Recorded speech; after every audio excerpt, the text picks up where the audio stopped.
O pré-candidato à presidência pelo PDT, Ciro Gomes, visitou o Ribeirão Preto e viu de perto os avanços trazidos na AgriShow. O agronegócio é destacado por ele como importantíssimo para a economia nacional. Ciro, prazer recebê-lo aqui no Sistema Clube de Comunicação. O senhor se coloca então como pré-candidato à presidência, tem vasta experiência na vida pública e se lança candidato pela 4ª vez. O que o senhor traz de diferente para esse ano então? Um projeto nacional de desenvolvimento com começo, meio e fim. Um diagnóstico que entende que o problema brasileiro não é Chico, Manuel, Maria. Não adianta achar que Lula, Bolsonaro são em si culpados da tragédia generalizada que levou 70 de cada 100 brasileiros hoje ou ao desemprego aberto ou à desistência de procurar emprego ou à mais selvagem informalidade. Isso é um problema de modelo econômico e, infelizmente, deveríamos todos estar discutindo isso. O único que acumulou uma vivência, uma experiência para entender essa questão de como se organiza a economia do Brasil e o modelo de governança política. Se você percebeu, o Bolsonaro está afiliado ao partido do Valdemar Costa Neto, que era o cara a quem o Lula deu DENIT e que foi condenado no Mensalão. O Roberto Jefferson, que o Lula deu os Correios, que foi condenado por corrupção, deu também vazão ao Mensalão e é o cara do Bolsonaro. Ou seja, muda tudo para não mudar nada, tanto na economia quanto na governança política brasileira. E eu tenho tentado há muitos anos prevenir isso ao povo brasileiro. Infelizmente, agora o caldo entornou e isso, lamentavelmente, me dá uma enorme força moral, porque é o único que tentava avisar que isso ia acontecer e propunha alternativas concretas, objetivas, e é isso que eu quero apresentar ao povo brasileiro, um projeto nacional de desenvolvimento esperançoso, mas que propõe uma mudança profunda, tanto no jeito como se administra a economia, quanto no jeito como se conduz a política de Brasília. Bem, tem um grupo aí conversando de alguns partidos, MDB, PSDB, União Brasil, para talvez lançar um candidato único nessa chamada terceira via. Você está disposto a sentar e conversar com esse grupo também? Já foi consultado por esse grupo? Mais recentemente, a União Brasil, que é presidido por um amigo meu, Luciano Bivar, me convidou para um jantar e me perguntou se eu aceitava entrar nesse diálogo. Evidentemente que eu sou um democrata bem treinado, eu tenho uma biografia, você já chamou a atenção, eu fui governador, fui prefeito, fui ministro da Fazenda, ajudei a fazer o Plano Real, que está hoje sob ameaça, com a maior inflação, a maior volta do alta de preços da história recente do Brasil dos últimos 25 anos. E com essa experiência é evidente que eu sei que a importância do diálogo na construção de caminhos para o povo é muito importante. Eu não sou nem quero ser o dono da verdade, respeito muito os meus adversários, sempre tive uma posição muito firme, muito dura, mas nunca envolvi pessoalidades ou nunca tratei de questão pessoal na política. Entretanto, a distância entre o que eu penso, entre a compreensão que eu tenho dos problemas brasileiros, do que é que causou esse problema brasileiro, e mais do que isso, a proposta que eu tenho é muito distante daquilo que pensa o Dória, por exemplo. Quer dizer que eu não posso dialogar? Não, eu posso dialogar. O Bivar me convidou e eu disse para ele, olha, você chama e eu estou à disposição para conversar. Mas eu preciso que esse diálogo tenha critério, porque eu não participo de conchavo, sabe? Quando eu vejo o Lula, 25 anos depois de chamar o povo para brigar, não é? Chamando um ao outro de ladrão, de corrupto, como fez com o Alckmin, agora se juntar sem nenhuma autocrítica, sem nenhuma satisfação ao povo, só porque fica agitando a história que precisa derrotar o Bolsonaro. Ora, essa não é a tarefa. Derrotar o Bolsonaro é uma consequência do que nós pretendemos colocar no lugar. Qual é a resposta que nós temos para um sistema tributário absolutamente insustentável, que cobra imposto só de pobre, de trabalhador, de quem produz e não cobra imposto dos super ricos. Um modelo previdenciário que entra ano, sai ano, o buraco é cada vez maior, pudera 70 de cada 100 trabalhadores ou estão desempregados ou estão na informalidade, ou seja, fora do regime de contribuição. Nós estamos preparando, André, 50 milhões de brasileiros que daqui 15, 20 anos, quando chegar a velhice, não terão cobertura previdenciária nenhuma. E lá na data não terá solução, precisamos discutir isso agora. Então, a distância entre o que eu penso em relação às coisas, os meus compromissos com o mundo mais pobre do Brasil e o que pensa o Dória, por exemplo, é uma distância imensa. Não impede de discutir, mas é muito improvável que isso dê, porque senão vira um conchavo, sabe, que junta jabuti com arame farpado, daí não sai um porco espinho, sabe, sai só um conchavo que não serve ao povo brasileiro. Ciro, as pesquisas têm mostrado aí um cenário muito polarizado, né? O Lula lá na casa dos 40 nas pesquisas, o Bolsonaro com 30, o senhor na casa dos 9. O senhor acredita realmente na força da virada dessa terceira via? Mais do que acredito, eu acho necessário oferecer ao povo brasileiro uma alternativa, porque, sabe, com essa minha vivência, eu conheço muito intimamente a alma do povo. Sabe qual é, meu irmão, a centralidade na cabeça do povo brasileiro, da favela, dos bairros mais pobres, mesmo da classe média, sobre a eleição? Nenhuma. Você não tem ideia, hoje a inflação na cesta básica passa de 20%. a gasolina, a energia elétrica, a conta da luz está subindo 25% em alguns estados brasileiros e muitas, não são poucas famílias, estão optando entre pagar comida para não passar fome e 129 milhões de brasileiros estão com dificuldade para comer. 20 milhões passam fome no país que mais produz comida do mundo. Eu estou aqui em Ribeirão Preto, né? O Brasil deve a vocês uma liderança importante no abastecimento do planeta Terra e o nosso povo com fome. A distância entre isso e essa realidade é a política, é a incapacidade do governo de formar estoque regulador, sabe, ajudar o produtor na hora da safra, quando o preço se avilta, e fazer estoques para desovar quando o preço especulativo vai lá para cima e desabastece o povo. Tudo isso o Brasil já teve, o mundo inteiro faz, e agora, nos últimos 25, 30 anos, dá mão para a boca, ninguém tem plano para nada, projeto para nada, e só se cuida no Brasil de privilegiar bancos. Que apareceu agora um ranking internacional. Os 10 bancos mais ricos do mundo, 4 são do Brasil. O Brasil é um país subdesenvolvido, muito atrasado, nada justifica, não tem nenhum banco chinês, nenhum banco alemão, nenhum banco italiano, nenhum banco inglês, 4. E a tragédia é que o PT e o Lula concentraram em apenas 5 bancos 85% de todas as transações financeiras. Aí, se você está com cheque especial furado, vai pagar 380% de juros ao ano. Estes são os assuntos, compreende? E aí, tudo bem. Nesse momento, o que é que está acontecendo na pesquisa? Você tem um presidente da República que está nos jornais todo dia, fala bobagem, fala qualquer coisa. Disse ontem que nós temos um chefe do executivo que rouba, quer dizer, foi um ato falho, mas psicologicamente muito elucidativo, e um outro que fica reclamando que ninguém pode mais fazer política, como é piada.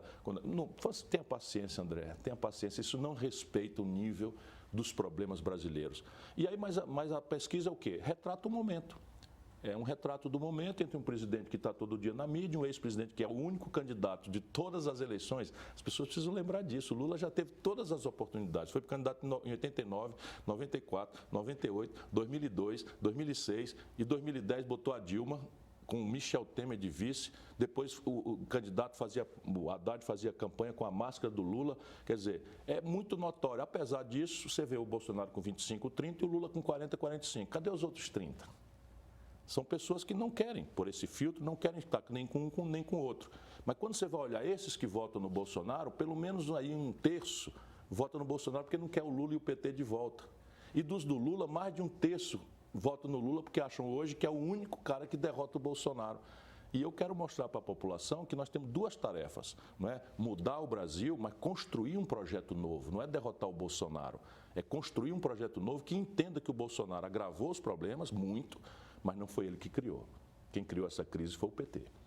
Bem, o senhor está aqui em Ribeirão hoje, especialmente para fazer uma visita à AgriShow, a maior feira da América Latina. Já queria saber do senhor, então, a visão, a importância do agronegócio para o país. Eu diria a você, numa simplificação muito justa, que o agronegócio carrega o Brasil nas costas. E eu explico isso porque eu me dedico muito a refletir sobre a economia brasileira, porque é daí que vem os empregos, os salários, a aposentadoria e os tributos para financiar a saúde, a educação, etc. Portanto, se você não se preocupar com a economia, tudo mais que você disser é mentira ou despreparo, que infelizmente é muito comum na vida pública brasileira. Mas veja, por que carrega nas costas? Porque quando a gente separa as contas do Brasil, nosso modo moderno, a câmera que está nos filmando, as lentes do seu relógio, o material da química fina dos nossos remédios, o microfone, enfim, todos os celulares, todos os tablets, todos os computadores, 80% de um carro produzido em São Paulo, tudo vem do estrangeiro. Quando a gente puxa a conta, meu irmão, dá 130 bilhões de dólares. Você multiplica isso aí por 5, nós estamos falando de quase 700 bilhões de reais de buraco na conta do Brasil com o estrangeiro. Se não fosse o agronegócio, nossa proporção do real com o dólar estaria aí em 12 reais em vez de 5, ou 15 reais em vez de 5, e a inflação, em vez de 12%, estava em 30, 40, como foi no passado. Portanto, o Brasil tem que respeitar o agronegócio, porque nós devemos a esses que acordam mais cedo, que trabalham, não é? Não é a conta da nossa vida moderna. Isto dito, me preocupa muito em diálogo com os líderes do agronegócio, por isso que eu venho sempre à AgriShow, a necessidade que eles têm de fazer uma adaptação ao cenário internacional. Hoje, seja porque, de fato, as novas gerações têm uma preocupação ambiental central na sua formação, seja porque os governos dos países europeus, por exemplo, descobriram o argumento do ambientalismo como uma forma mascarada de fazer o protecionismo. Então, veja bem, se o Brasil continuar dando maus exemplos, e isso é uma minoria, não é? De depredação do meio ambiente, de forma insustentável a produção, de assassinato de populações tradicionais, que, volto a dizer, é uma minoria muito pequena, mas o próprio agronegócio tem que nos ajudar a construir uma opinião nacional em que o agronegócio demonstre que ele, ao pagar a conta da sobrevivência da nação brasileira, faz de uma forma que o mundo inteiro precisa respeitar. E hoje o Brasil está sendo banido da ordem internacional porque os maus exemplos é que fazem os escândalos na Europa, nos Estados Unidos e até na China. Recentemente, a China credenciou 23 frigoríficos norte-americanos e todo o prejuízo serão dos frigoríficos brasileiros. Recentemente, por conta das inabilidades políticas e diplomáticas do governo Bolsonaro, a China transformou a Argentina no principal parceiro comercial do agronegócio na América do Sul, tirando essa posição do Brasil, que era nossa há mais de quase 25 anos. Queria saber do senhor a sua análise com relação às nossas estatais e o que o senhor pretende se for eleito. Nós precisamos ter um projeto. Projeto significa um plano. O plano significa o seguinte: o que é que o Brasil é e o que é que o Brasil deseja ser. Hoje ninguém é capaz de fazer essa resposta, André. Ninguém sabe. O que é que o Brasil, para onde é que o Brasil vai em tecnologia? Eu vou lá daqui a pouco estou visitando a AgriShow, e aí você vê essas máquinas de agricultura de precisão, sofisticadíssimas, tudo importado do estrangeiro. Nós não aguentamos isso. Porque, sabe, o custo disso vai ficando impagável se a gente só tem para vender produtos de baixo valor agregado, minério de ferro bruto, petróleo bruto e proteínas brutas. Isso não paga a conta de microeletrônica, de bem de capital. Então, nós precisamos reindustrializar o Brasil.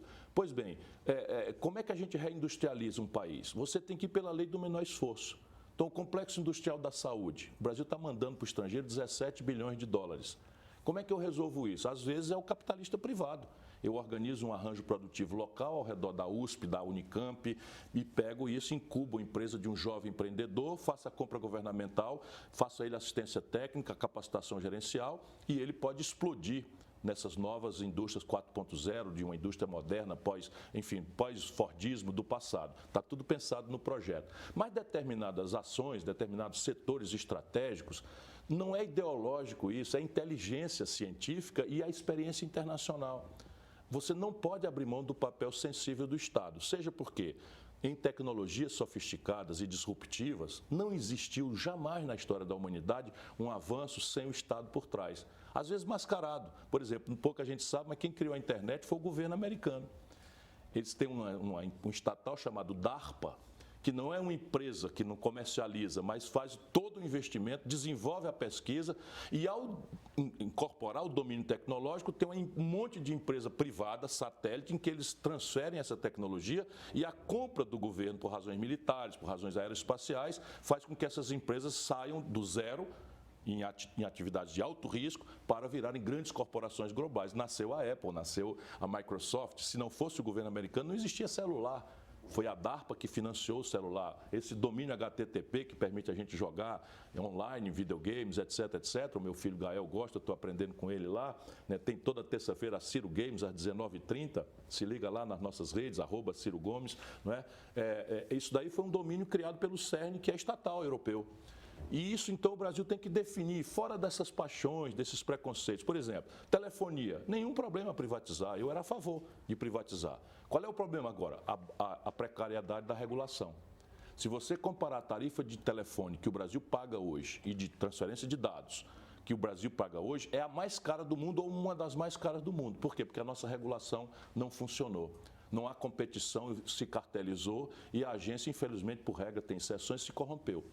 Agora, por exemplo, nada justifica um aumento de 25% na conta de luz por aí afora, em alguns estados, como o estado do Ceará, onde eu fui criado, apesar de ter nascido aqui no Vale do Paraíba, em Pindamonhangaba. Portanto, petróleo, que está na ordem do dia. Petróleo, irmão, não tem brincadeira.